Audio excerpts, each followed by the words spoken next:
Good evening, everybody staying up late with us on Saturday night. Gabe, DeArmond, Jarod, Hamilton here in the press box at Memorial Stadium at Faurot Field. Missouri a 45-14 winner over New Mexico State tonight. Appreciate those of you who are hanging out with us late after a game, a cold one. Not a lot of you are here. Many of you probably at home to be able to hang out with us. So appreciate that. While you're here, like the show, subscribe to the channel, do all those things. More importantly than that, go to 573tees.com. Look, Christmas is coming up. I know you guys don't have any shopping done. I've done absolutely nothing. I've gotten nothing for my family.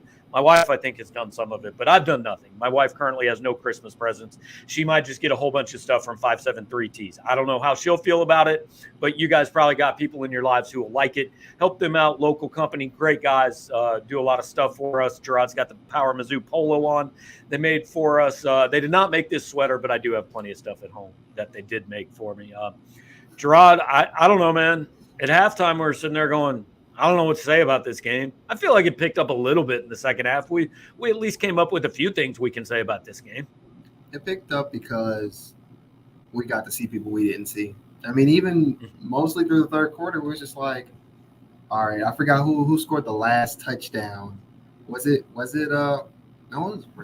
scored the last touchdown for it to be like pick six? It was the pick six, I think. Dalen Carnell. Okay, yeah. After that pick six, that's kind of was just like, he has to, right? Like, I forgot, maybe it was up 28 at that point, but that's when it felt like, okay, things we don't know for once happening. So let's get the first three quarters or so out of the way first. I was interested. Eli Drinkwitz reacted to this one much the way you and I did. It was fine. Like, it wasn't this, oh my gosh, everything's okay. Like somebody asked him how big was it for the defense to bounce back. He said, I thought they were okay. You know, and that's kind of what it was. They did what they should have done to a team that, look, I know New Mexico State's AD, those kids play hard. They deserve credit, but that's not a good football team. That is a football team Missouri should beat by 31 points almost every time they play. You know, I'm hearing that we've got no sound. Hopefully, one person is telling me no sound. So if this is a widespread issue, somebody else please tell me. But so far it's only one guy, so I'm going to assume it's a problem on his end. If it's a problem for everybody else, I assume we'll start getting comments. Anyway, they were fine. They were okay. I don't think they were great. They were good enough on this night. They covered. Cool. Move on to the next one. Yeah, it's still 8-16 on third down. That's what New Mexico State was, 8-16 on third down, 2-2 in the red zone. And New Mexico State coming into this game was ranked 120th in third down. Obviously, some of that came in the later stages of the game when it was out of proportion and, you know, Missouri wasn't being as aggressive as they probably, usually are. But, yeah, it was all right. Again, I kept saying this. If you was following the quick threads, it seemed like more of a game of what New Mexico State couldn't really do, more so than Missouri kind of forcing their will on them. Again, they did do what they needed to do, but it just seemed like on so many plays, offensively and defensively, New Mexico State just didn't have the talent to compete, really, at the end of the day. Totally agree. Basically, what they had was a quarterback that could run around a little bit, and they didn't have I mean, Missouri was just lining up and handing the ball off and getting 4 yards a carry. They'd get in 3rd and 2. New Mexico State couldn't stop them, and they'd keep going. So I don't want to go like overly negative, but what I learned about this, like, it's two things. Because I said 4 weeks ago, look, the best way for this team to have any success this season is to just run the ball, try to not make mistakes, and win games like 24-20 or whatever. And so I understand that tonight is what this offense is, but that doesn't mean that it's not disappointing. I mean, this is the least explosive offense I've seen here since 2015. They just – and it's not, hey, they're not tricky enough. They're not creative enough. You shouldn't have to be tricky or creative against New Mexico State to bust a couple 60-yard touchdowns. And Missouri didn't do that. They weren't really close to that. They had one nice pass down the seam to Tavoris Jones. Other than that, like, it was just kind of methodical. There was nothing explosive, Nothing that you looked at and said, well, they just have so much better athletes that guys are just running past them. Yeah, and I think probably the one on Jones, I got to look back on it, but that was probably more so bad coverage than something else. Well, yeah, but how many times this year have we said, oh my God, there's a guy wide open, and they don't make that play? Right. But I will say this though, again, if he was following the threads, I don't want to make it seem like I was hating on Brady Cook, because he had a really good game, his second, solid game in a row. But there was at least 3 times I said Gabe, or Gabe said to me, wide open touchdown. Like wide open, if you just throw the ball, you've got a touchdown. And then he had one play early on where he threw the ball to Dominic Lovett in double coverage. We've talked about, him throwing to 5'9", 5'10" receivers in double coverage. It doesn't matter who they are. That's not the bag for these receivers, these type of receivers. They beat guys. And Dominic Lovett had to slow himself up to contest it, and it felt like play defensive back for a second. So he was kind of throwing passes he didn't need to throw, and then he missed a number of passes that could have been touchdowns. Even on Horsecamp's touchdown, he had somebody beat, that would have caught the ball in the end zone, and he was three steps ahead of his guy. So, yeah. So I want to get this out of the way. I want to finish up the negative with this. This game was 21-0 at halftime, I think. If that is a Power 5 team, an SEC team on the other side of the football, and Missouri plays the same first half, same approach offensively, all that, what's the score at halftime? Because I think it might have been a scoreless game. Yeah, that's about right. I'm thinking about when New Mexico State scored, but that was that third quarter? They scored one in the third and one in the fourth. Okay, yeah. That third quarter drive was much worse to me than the fourth quarter drive. So, yeah, it'd probably be scoreless. But knowing them, the way they get backed up on these third down situations, I don't know if they go 9-14 or whatever it is. I feel like because of the defense, they didn't play great. So I could see them going into halftime being down, honestly, if you put even an average level SEC team or Power 5 team, to be honest with you. Yeah. Okay, so let's get to some of the good. Atheos says that Luther Burden showed a lot of flash tonight. So I go both ways on it. He did, no question. I mean, like the screen pass that he scored on, you said it immediately. He went the wrong way. Like his blocker was set up inside, was showing the guy toward the sideline, and Luther cuts around and goes outside, and he's just fast enough and athletic enough to make the play. But he gives you some things that nobody else on this team gives you. He's clearly a superior athlete. He's got a nose for the end zone, all that. The next step for him is, we've seen this against Louisiana Tech and Abilene Christian and New Mexico State. I want to see that game, that production against a big boy football team. That's the next step for Luther Burden in my mind. No, you're right. And yeah, that was the first thing I noticed on that play was he went around all his guys on this play. I'm trying to look at his stats. He did have a good game versus Vanderbilt, 4 for 66 and a touchdown. He had a rushing touchdown in there too. So, he's been decent, and he's putting up a lot of these touchdowns that, like, we were wondering after the first couple of games, like, could he be able to do it? It seemed like before the bye week, he was always seeming to be a little hurt and whatever. I think he's adjusted to the game a little bit better. And I do like that on the stat sheet, it's going to show up as rushing touchdowns, but the screen games and stuff to him, the jet sweeps and stuff, like, I feel like as a fan, you probably can get behind that because he's touching the ball a lot, but you don't have to throw the ball open to him like Dominic Lovett and wait for him to be in space and all that. You can use him underneath. In it's not coincidental that his production has been in Missouri wins, because his production has been against the bad teams on the schedule. Missouri's wins have been against the bad teams on the schedule.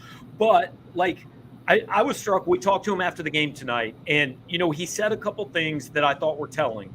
He said, what do you think you've improved at the most? And he said blocking. And then somebody asked him kind of what he'd learned from guys like Barrett Bannister and Toski Dove that have been around a while. And he said, they just kind of taught me how to carry myself and how to approach it like a pro. And he said, I think just the way I am in the building day to day now is a little bit different and is earning me more playing time.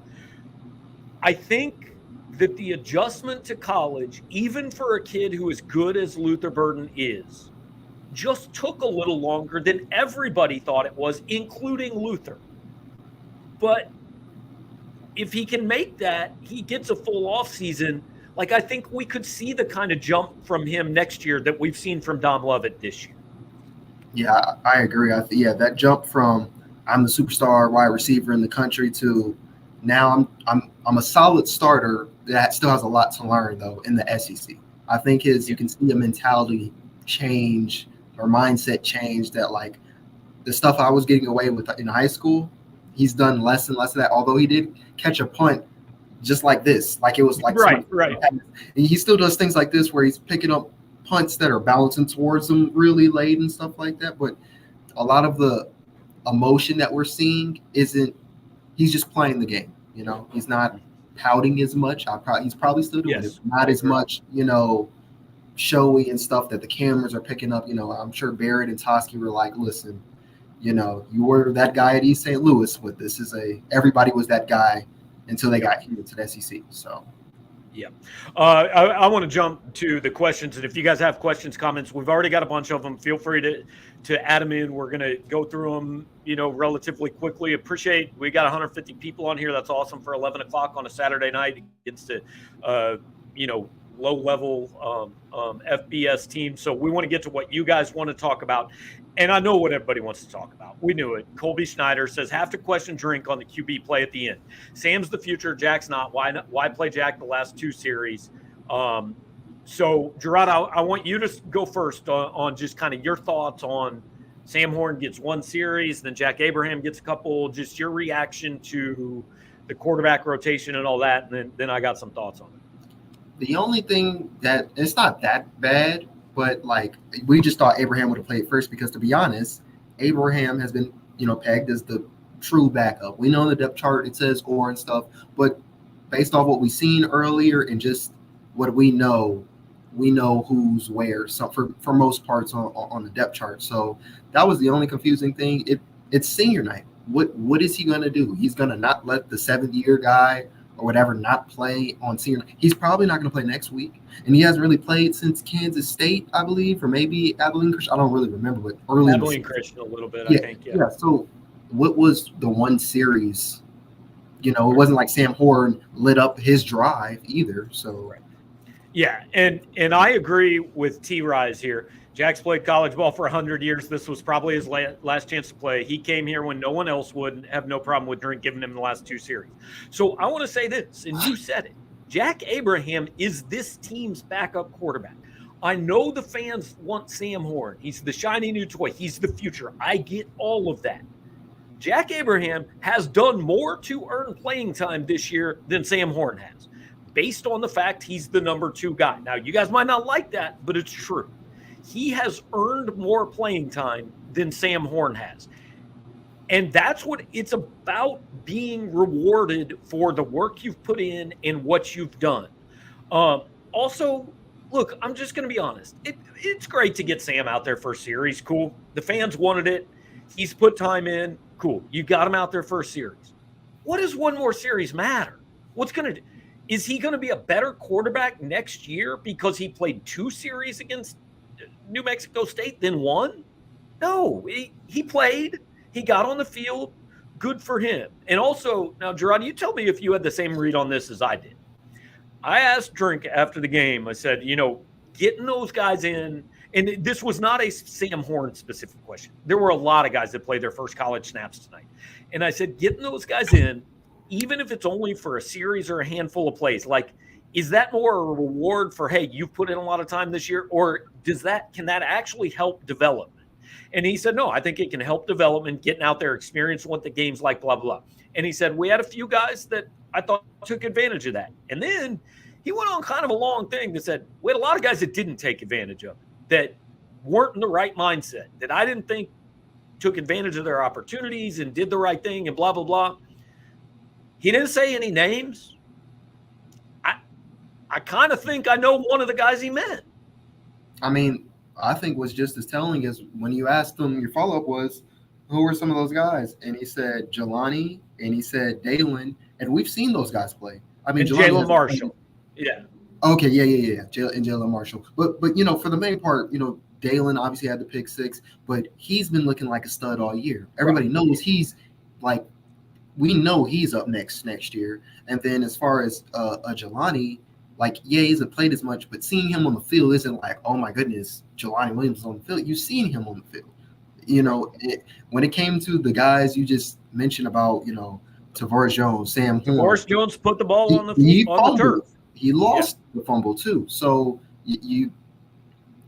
those, I don't know. I didn't expect him to say that. Like, okay, I finally let the guys play. But to be honest, I wasn't impressed. Yeah, I wasn't impressed, and like literally, and in this sense, they fumbled the bag basically. Like, I gave them a chance, and they didn't make much of it. Look, let us also be fair to Sam Horn here. He threw a bullet that had Missouri first and goal on the 1-yard line that was called back because Mitchell Walters was downfield. So, like, it doesn't count in the stat sheet, but we did see it. So he does deserve a little credit for that. But, hey, you know what he also might have done? He also might have got their most consistent receiver not playing against Arkansas. Yeah, because they could still go to, I was about to say, he basically ended Barrett Bannister's career prematurely. If that injury is serious, Drink said he doesn't have an injury update on, McGuire, Charleston, Bannister, all the guys who Abram Strain, Hopper, like the guys who are banged up, and they got banged up in this valuable pieces. Yeah, but that's one of those plays that you when you're watching football, commentators talk about it. You can't throw the passes that are going to lead your receivers into hits like that, because it looked like the guy's helmet just right into Bannister. We don't know if it's collarbone, chest, rib, whatever, but it looked pretty bad. He needed help going off the field. Yeah. Barrett got to the sideline and didn't look like he was real steady on his feet, to be quite honest. Yeah. So, and we don't know. I don't know if it was an upper body injury, but I also see them looking at his leg. Like, he just got blown up on the play. Like, it could be a number of things. And so, look, we both understand the Sam Horn, and I still think he's probably the quarterback of the future and the starting quarterback next season. Right. But, like, if you came out of this game thinking thinking, why hasn't that guy been playing? I saw so much. Then you're just seeing what you want to see. Like, you're not seeing what happened on the field. Yeah, and for Jack Abraham, to be honest, Jack Abraham alone probably jumped to the number 2 spot sometime early in fall camp when they were saying it was a QB battle, just for the fact that, one, he was a transfer with experience. And if you have experience like him, I'm sure picking up the playbook much easier than a true freshman, trying to pick up the playbook. So off principle alone, he was probably always number 2 at the least. And this all goes back to, it's real easy for us to sit here and for fans to sit out there and say, well, we're playing for next year.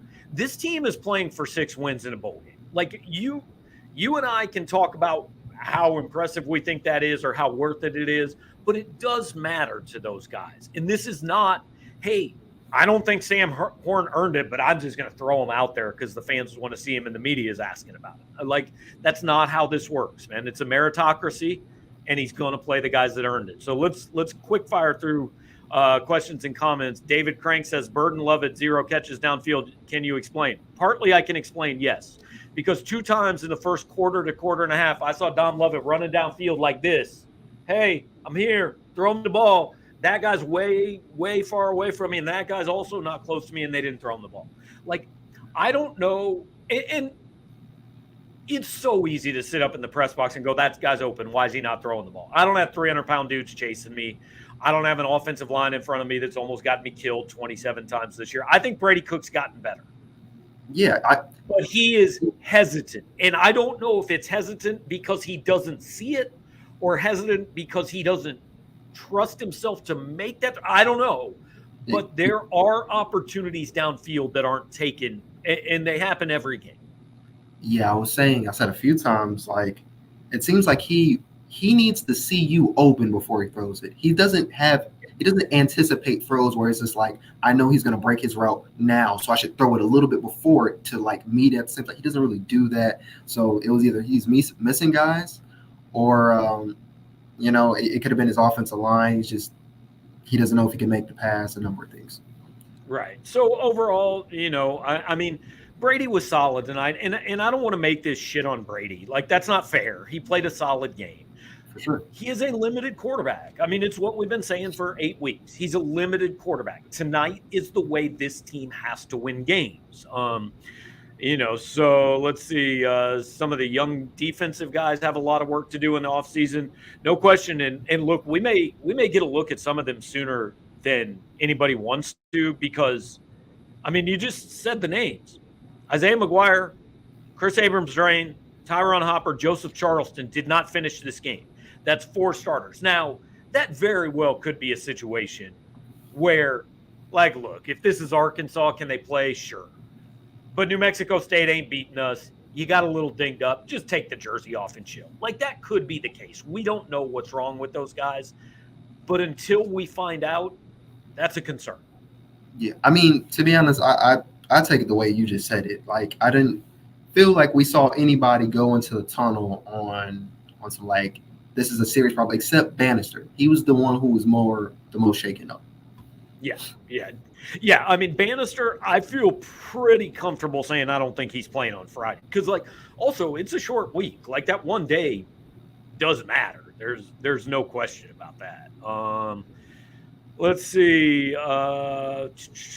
Trying to see if we've got anything else. Last year's defense was horrifying. Look at everything that could go wrong. I don't know. Last year was. Let's see. I'm still, like, most of this is about Horn and Abraham, and I get that. Atheo says I want to go bowling. Like, look, Friday is a big game. Like, it 6-6 is better than 5-7. 6-6 gives you a shot at a winning record. Friday would be Missouri's best win of the year. Yes. Yep. Yeah. South Carolina at the time. I mean, yes, it is going because it's getting them bowling, but South Carolina was a good win at the time, especially considering what South Carolina just did. I think Arkansas is a better team than South Carolina. You agree? They've got a better quarterback for sure. I don't know. Yeah. I need to see what happened with tonight's game with them. I need to see why they did Tennessee like that. Why they hung 60 on Tennessee? Yeah. I need to see how their defense was always solid, I guess, but to limit them to, what was the score? 31. Yeah. I mean, like, has Spencer Rattler just been sandbagging for 3 years? Is this the 5-star guy? He just been waiting for the right time to show us all he's really actually good. I told you up here, he's trying to pull a Kellen Mond and trying to sneak into the backgrounds of the draft with a signature performance, because I feel the same way about him at the college level that I'm going to feel about Will Levis at the pro level. I don't see it. I don't get it. Yeah. Let's see. The students killed the student section all year. They got a day off. I do want to say, like, I've been coming to games at this stadium for like 35 years. This was probably the fewest people I've ever seen during an actual game, and I don't blame anyone who was not here. Like, this was a brutally cold night out there, man. I was freezing walking over from the parking lot. Yeah, I was down there pregame for like 20, 30 minutes. I had these big, thick gloves. I had my hand warmer, and my fingers and toes were getting numb really fast. And there was a lot of kids out here who didn't have their shirts on. I hope they like, eating Thanksgiving through straws this week, because this is going to be tough. I mean, I think honestly, to be at that game even fully clothed, you got to be like, there's borderline something wrong with you. If you're there with your shirt off, dude, you're not right. Something like you need some sort of therapy. The only thing I can think of is I want to go to a Missouri game so bad. I'm going to buy tickets and not really paying attention to the date. And just, I paid. That's the only thing I can think of why somebody would do this. Right. I already paid $40. I'm going no matter what. Stuart West brings up really what I think is the theme of this season. When you remember the way they played Georgia, they played to the level of their opponents all year. Now, they didn't against K-State or Tennessee, but for the most part, yes, they have matched the level of their opponent, that's the sign of an immature team. Like, you play as well as you have to play to compete. Well, sometimes that can burn you. Now, tonight, I thought they kind of played intensity-wise to the level of New Mexico State. They were just a lot more talented. But, like, when I look back on this year, dude, that Auburn loss, like, Auburn's not good. Florida's not good. Like, all this – and I was saying this about Ole Miss earlier today. Ole Miss, I thought, was the fifth best team in the SEC. I'm not sure they are after what happened to them tonight, but I actually expected them to get beat by Arkansas. But my point was, I was talking to somebody about Lane Kiffin. Okay, so he lost to LSU and Alabama. Those are the only two good teams LSU or Ole Miss played all year. Even in this league, all you have to do is beat bad teams, and you're going to win. Average to bad teams, and you're going to win 8 or 9 games. If Missouri had beaten the average to bad teams they played this year, well, they got to win over Florida, they got to win over Kentucky, and they got to win over Auburn, and that makes them 8-3. Like, all you've got to do is beat teams that aren't good, and you're going to win 8 games every single year. Yeah, I mean, Drink said, like, the theme of this week was play to the standard, and you just made up, like, a point. Like, I'm thinking, is their standard playing up or down to whoever the competition is? It has been this year. I'm not even being funny. Like, all those games, and maybe not even at the standard of other teams, because most of the times they lose those games. They played like Auburn, and they still lost when they should have won. Same thing with Florida. Like, they still felt like they played just a little bit below even, those team standards. And that can't be your mantra. Like, we've got to play to our standard. Well, if your standard is playing to, your competition, that's not that great. It's not good. Yeah. This is interesting. I literally only put this on the screen because of the user's name. Mizzou fan number 7, still hearing Lovett is going into the portal. Look, I just want to say, Mizzou fan number 7, Dominic Lovett is number 7. If you are related to Dominic, if you are more than a Mizzou fan of number 7, hit us up and slide in the DMs. Let us know. I haven't heard that. I don't know. Look, everybody, it's possible, could end up in the portal. I don't know. I don't want to start spreading rumors because I haven't heard anything about Dominic. Like I said, wouldn't put it up except for the screen name. Caught my eye. Todd Julian says, let's go 7-6 and call this season a victory. Do you call that a victory? If they beat Arkansas and win a bowl game, is that a good year? It's the smallest of incremental progress you can make, because all the losses they're so bad in different ways. It's either you're getting blown out by a lot or you're losing really close. And the thing is, like, does that necessarily translate to wins next year? So can you say, well, we lost by 1 possession to Georgia and Auburn and Florida and all this? That means we can definitely beat them next year. No, that does not mean that. That does not mean that. So it's to be determined, but it's a small, very, very, very small incremental progress to me. I said at the beginning of the year, I had to see 7-5 to see progress in the regular season. Like, bowl games are a crapshoot, man. Sometimes you show up to play Navy in the Texas Bowl and your team doesn't care about being there and Navy does, and Navy beats you.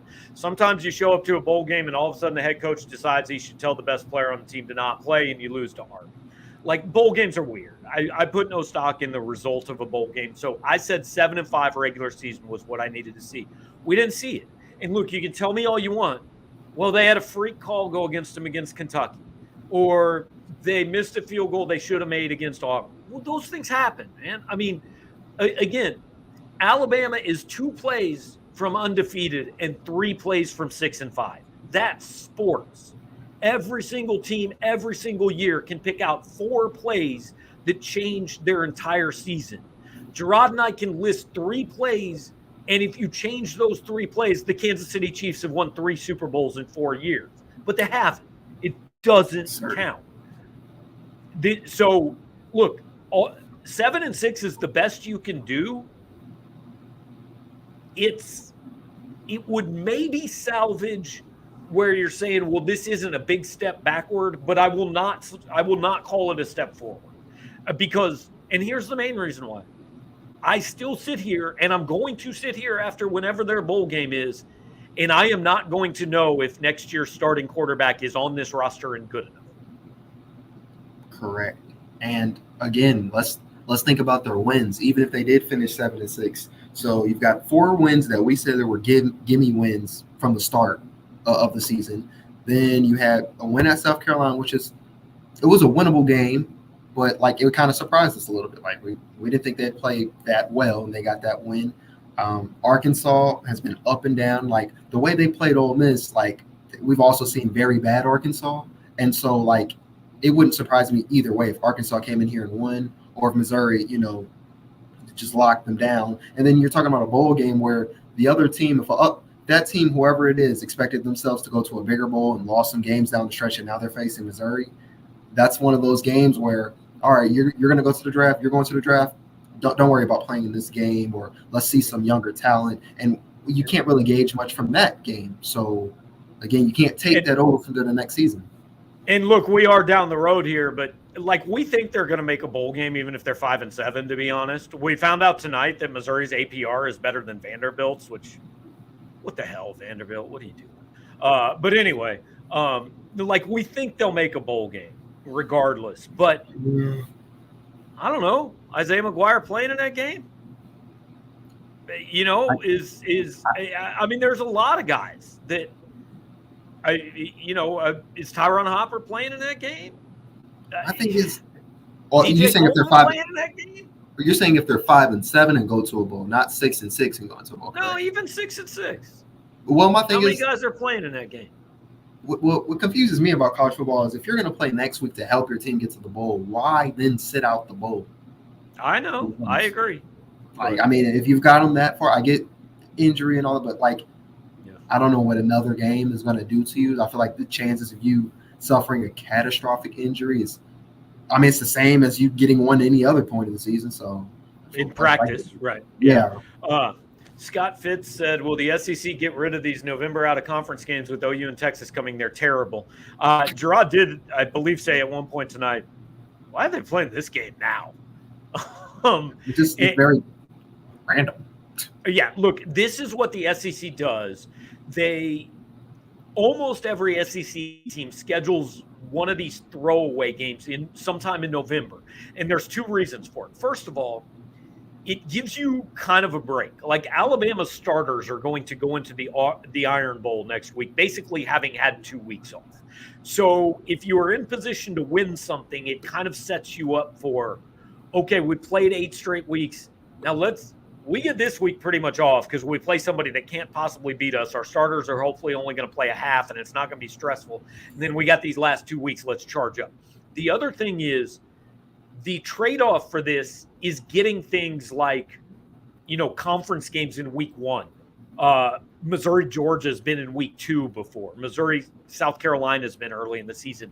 And I actually kind of like that because back when they were in the Big 12, they'd play these 4 crappy out-of-conference games in the month of September.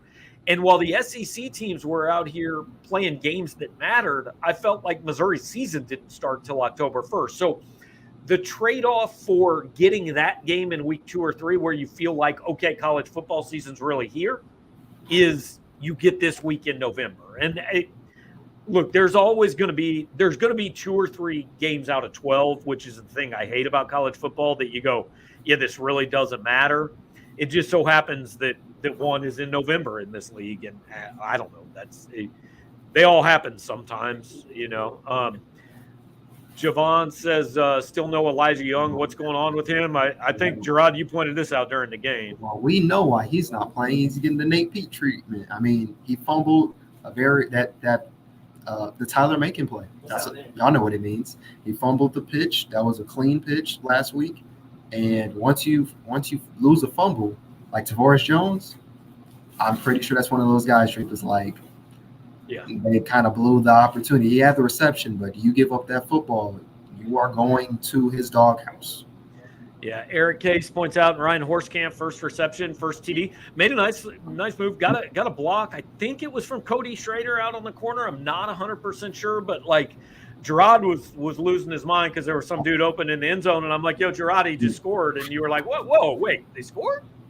Yeah, that was a play where somebody was naked in the end zone. Like, he could have got a cup of coffee, but Cook didn't see. At that point, that was his 3rd or 4th time of me saying, there's a guy for a touchdown. and he didn't. So I went like this. I was just like, and then you said he scored, and I was very confused. But Horsecamp is, to me, impressed me. He showed the most, like, I guess, oomph out of all the tight ends I've seen this season, just looking like, hey, I could possibly get the ball thrown to me. I haven't really felt that way throughout the season. Even for a dude like me who's 5'8", that's a low bar to clear being the best tight end on this team. But credit to Ryan. That's a cool moment for him. He'll remember that. Like, I'm not trying to belittle that at all. J Real, what was the crowd like when Horn entered the game? I mean, the 900 people who are still here seemed to cheer. All 37 of them. Whoa! Yeah. I mean, like, they were excited, but they're really. I mean, how many people do you seriously think were here at the end of the game? 2,500. It wasn't very much, and I know if I was one of those people, because I feel like I don't care what the score is, I'm going to get my money's worth and sit through this game. But I know I'm thinking, bro, come on, let's run the ball. I want him to come in the game and hand it off every play. But I mean, it was moderate cheers for who were here. Yep, no question. Jarod, I don't know if Lisa is related to you, but she's a big fan. Hey, Ma, what you? Oh, Ma, you got me out here cheesing on here. What's going on? There you go. There you go, man. We got to get that on there. My dad's called into the Postgame show before. That's great. That's great. I'm gonna call you up after this, Mom. Appreciate you. There you go. Yeah. So look, weird game, or a weird week in the SEC, man. I mean, just like, let's kind of wrap it up there. I expected Arkansas to beat Ole Miss. I did not expect Arkansas to embarrass Ole Miss. I did not expect South Carolina to beat Tennessee. And you may know this. I don't know if you watched any of this game. Do you know the last time Vanderbilt beat Florida in Nashville? I think I seen a tweet that said like 88, 89. 1988. Billy Napier, dude, you can't do that. Oof. Yeah, that's a very, very nasty loss. And I mean, just 2 weeks ago, this team hadn't won a SEC game since 19 versus Missouri, right? Yeah. Now they won two. Now they won 2 in a row for the first time since I think it was November 18 is when I saw. So, I mean, Clark Lee, extension. I mean, I don't know I don't know his contract looking like, but look, you win 5 with Vandy. You've done something. I just want to say this. Everybody outside of Knoxville is going to be big fans of Vandy getting the 3rd straight win and knocking Tennessee down next week. Not going to happen, but no. Tennessee will drop at least 54. At least 54. I'm thinking 70. Yeah, I think that's possible. Here's the lesson in the SEC to me. You've got, how many good teams do you think are in the SEC? What are we defining as good? It's up to you, man. It's up to you. I think there's 4.5 good teams in the SEC. Yeah. Well, who's your half? Ole Miss? Ole Miss is a half. Okay. Then I think we're about right. Yeah. 4.5. Yeah. Because Tennessee's still good. Tonight sucked, but they're still a good team. Georgia's obviously good. LSU's good. Bama's good. Right. So that's it. Let's see. Wait, do it in the reverse now. Who are the 4 worst teams or 5 worst teams in the SEC then? A&M. Clearly, they stink. I mean, Auburn. A&M, Auburn. Vandy, and Missouri, right? And Florida would be 5th. Or, well, I don't know. Is Mississippi State? I'm not going to lie. They're okay, I think. They'd be like 7-5 maybe. Yeah. So. Okay. Anyway, appreciate you guys all hanging out with us. I think we're mostly caught up on things. It is 11:30 and we have not really started writing, so I feel like that's a thing that we should probably do. Like, I just want to say I've made it through this whole day without complaining about it. Seriously, SEC, we're going to put Missouri, New Mexico State at 6:30 at night. I'm going to leave the press box for this game at 1 a.m. What do we do, man? I was telling somebody in the bathroom, we need to 3:30 got to be the latest game. We just can't do this. Like there needs to be a point in the season, specifically when it gets cold. We're done with 6:30 games. Yeah. 6:30 a.m. be all right. I'll be there. Yes. Let's get us out of here. Let's be done with the whole day by noon. Be home at lunchtime. I would love that, honestly. All right, so quick week this week. I mean, I think we're probably going to have media day on Monday, 2:30 on Friday. I mean, 6 days left in the football season, man. Kind of wild. It goes fast. I think about it all the time. I feel like I just started with La Tech stuff, and now we're already here. So, yeah. So, we'll see. All right. Well, appreciate you guys hanging out with us. If you were here with us through the whole thing, do me a favor, hit the like button, subscribe to the channel. I'll put the podcast up after this. If you're listening that way, share it on social media, leave us a nice review, say good things. We appreciate any of Jarod's relatives who say good things, but hey, you don't got to be related to one of us to say good things. Like any of you can say good things about it. So we would like you to do that. We would also like you, again, coming up on Christmas season, the guys with 573 Tees have been with us for a few years, but this show, they've sponsored this show all year, and I know this is kind of a thing that a lot of you guys, we see a lot of the same names here every week, so a lot of you guys have been here. Hey, go to 573tees.com, pick up a stocking stuffer, pick up something for somebody. Hell, go buy yourself a Christmas present, man. Like, I don't know what you guys do. Me and my wife are just like, yeah, this is kind of what I want, so just go get this. You know, it doesn't have to be a surprise. Just go get your own Christmas present. So do all your shopping at 573tees.com. We will have plenty of coverage tonight, snap counts and grades in the morning. And quick week, we'll be right back at it. Also, basketball tomorrow night. Drew King will be over there. So thanks for hanging out, guys. Talk to you next time.